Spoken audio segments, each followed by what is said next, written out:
पक्षी अपनी बोली को, अपने शब्द को, अपनी वाणी को कभी नहीं बदलता।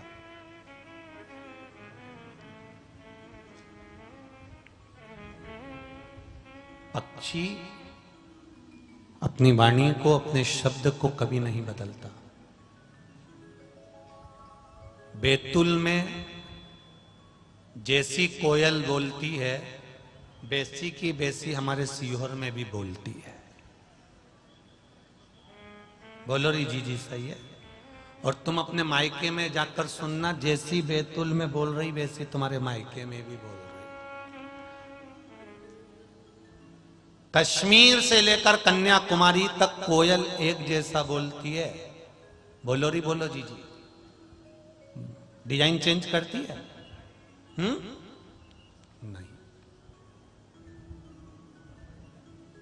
कश्मीर से लेकर कन्याकुमारी तक कोयल एक जैसी बोलती है।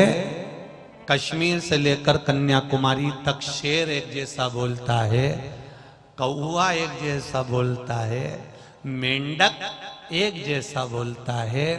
पर कश्मीर से लेकर कन्याकुमारी तक केवल इंसान एक ऐसा है जो ना जाने कैसा कैसा बोल देता है।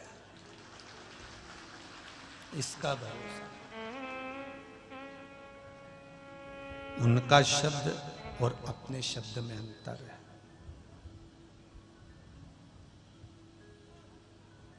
हमें पक्षियों से भी सीखना चाहिए कि पक्षी अपना भाषा नहीं बदलते, पक्षी अपना धर्म नहीं बदलते। पक्षियों ने ना अपनी भाषा बदली है, पक्षियों ने ना अपना धर्म बदला। केवल एक इंसान, केवल एक मनुष्य, केवल एक मानव, केवल एक मानव शरीर, केवल एक मनुष्य ऐसा है जो बार बार बदल जाता है। चलो जाने तो वो भी बहुत दूर की बात है। आप तो छोटे रूप में समझ लो कि कोई व्यक्ति तुम्हारे पास में आया और कोई व्यक्ति तुम्हारे पास में आकर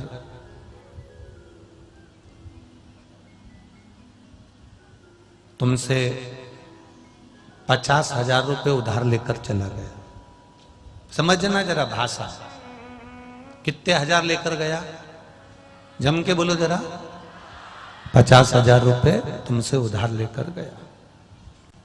क्या किया उसने? बुआ जी 50,000 रुपए दे दो, बहुत तकलीफ में हूं, बहुत तकलीफ। भैया 50,000 रुपए दे दो, मैं बहुत कष्ट में हूं। जी 50,000 रुपए दे दो, मैं बहुत तकलीफ में हूं। कितना उसने हाथ जोड़ा, पांव पड़ा, कितनी विनती करी, कितना निवेदन करा, गिड़गिड़ाया, रोज तुम्हारे यहाँ आया, तब तुम्हें दया आई और तुमने उसको 50,000 रुपए दे दिए। ठीक है?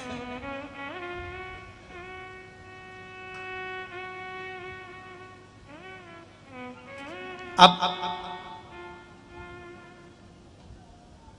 1 महीना जाओ मती, काम कर लेने दो उसको। 2 महीना, 3 महीना, 4 महीना, 5 महीना के बाद जाना। क्यों बेटा 50,000 रुपए मेरे वापिस कर? कोई खाके भग रहा हूं क्या? भाषा चेंज हो गई कि नहीं हो गई? तुरंत भाषा चेंज। कोयल के जीवन में क्या दुख नहीं आया? कौवे के जीवन में क्या दुख नहीं आया? शेर के जीवन में क्या दुख नहीं आया?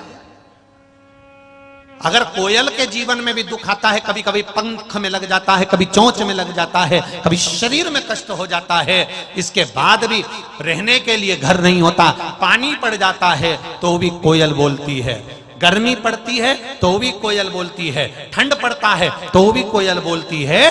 कितना भी कष्ट आ गया पर कोयल ने अपनी भाषा को चेंज नहीं करा, अपने शब्दों को चेंज नहीं करा, अपनी वाणी को चेंज नहीं करा।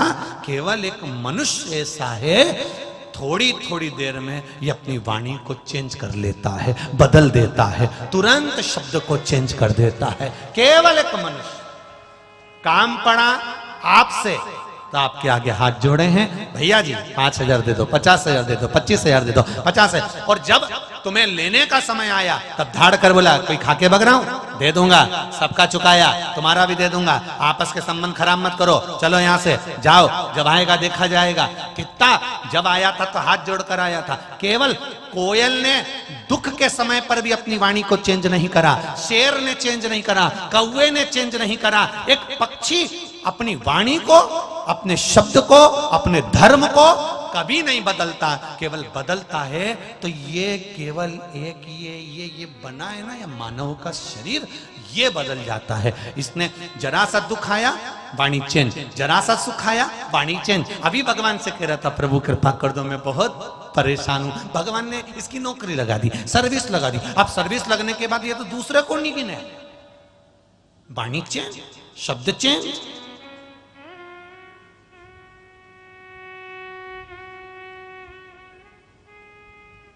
हमें पक्षी से भी सीखना है कि सुख और दुख तो जीवन भर चलेंगे, हानि और लाभ पूरी जिंदगी भर चलेगा, सत्ता और वैभव पूरे जीवन भर चलेगा। कभी सत्ता है कभी नहीं है, कभी वैभव है कभी नहीं है, कभी धन है कभी नहीं है, कभी दुख है कभी सुख है, ये सब कुछ चलेगा। पर पक्षी से सीखो, कोयल से सीखो कि कोयल अपनी वाणी को कभी चेंज नहीं करती। अगर दुख भी आया है तो मीठा बोलिए, और सुख भी आया है तो मीठा बोलिए। जब एक जैसे रहोगे तो तुम्हारी सत्ता, तुम्हारा वैभव, तुम्हारा बल और तुम्हारी सत्ता को कोई पलट नहीं सकता। अगर तुम एक जैसे बने हुए हो तो जब व्यक्ति के पास में सत्ता, वैभव, धन, संपदा, सुख आता है तो उसकी वाणी चेंज हो जाती है। वो मिलना नहीं चाहता, किसी से मिलता नहीं, जुलता नहीं, जाता नहीं, आता नहीं, वैभव में इतना डूब जाता है कि उसकी वाणी में अहंता के शब्द आ जाते हैं। जब अहंता के शब्द आ जाते हैं फिर उसको लोग मानते नहीं हैं, क्योंकि एक जैसा कोयल से सीखना है हमको कि एक जैसी वाणी देना चाहिए। दुख है तो भी अच्छा बोलो, सुख है तो भी अच्छा बोलो।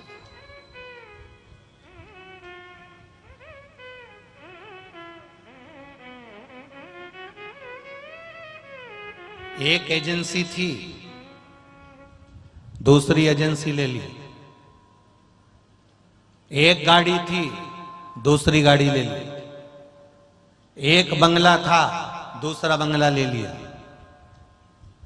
हम आय बढ़ाने के साधन तो ढूंढ रहे हैं, पर जितने बैठे हो सब कमाने के साधन तो ढूंढ रहे हो, आय बढ़ाने के साधन तो हम ढूंढ रहे हैं। पर हम में से कोई ऐसा है जो आय के साथ में ये विचार करे कि मेरी आयु भी बढ़े?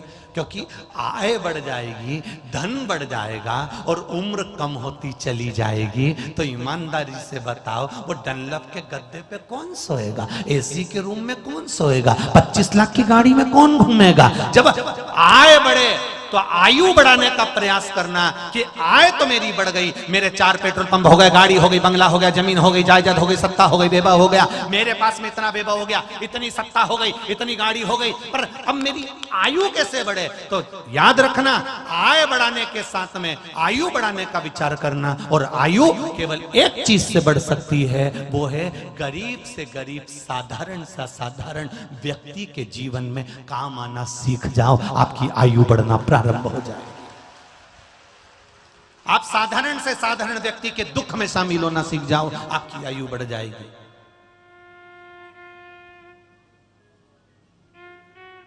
आप साधारण से साधारण व्यक्ति के जीवन में खड़े होना सीख जाओ, आपकी आयु बढ़ जाएगी। क्यों? क्योंकि उसको धन की जरूरत नहीं है, तुम्हारे संग की जरूरत है। तुम आ गए, तुम खड़े हो गए, तुम आकर सामने आ गए, बस उसको बल मिल गया। उसको तुमने कह दिया चिंता मत करो, हम बैठे हैं, फिर काय का टेंशन करना? आयु बढ़ गई। फिर उसका बीपी, शुगर सब लेवल में आ गए, उसकी आयु बढ़ गई।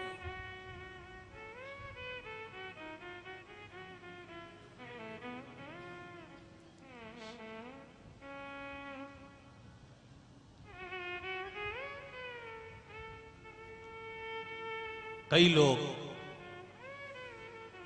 चिल्ला चिल्ला कर कहते हैं हमने गरीबों को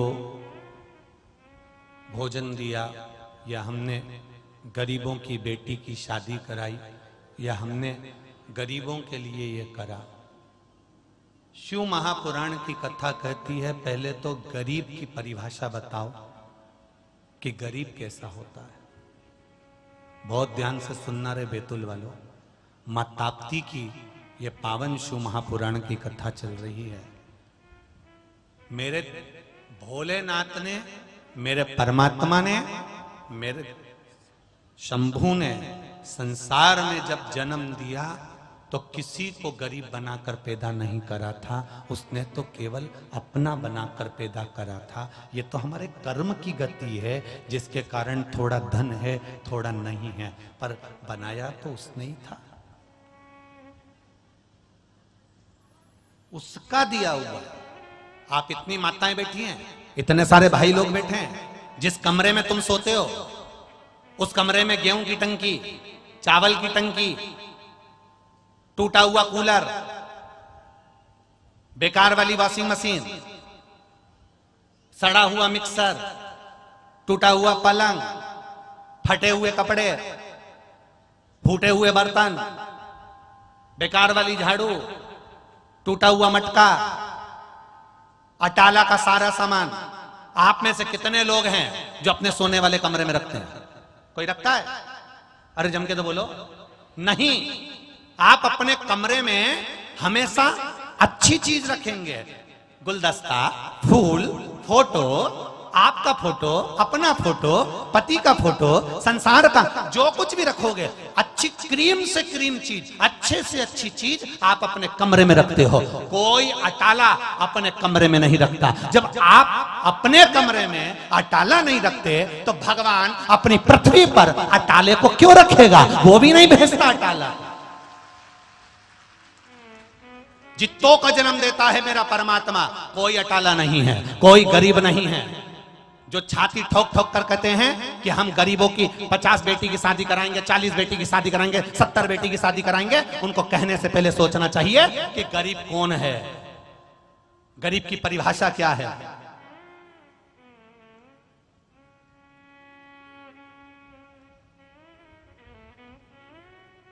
मेरा परमात्मा गरीब तो किसी को भेजता ही नहीं है।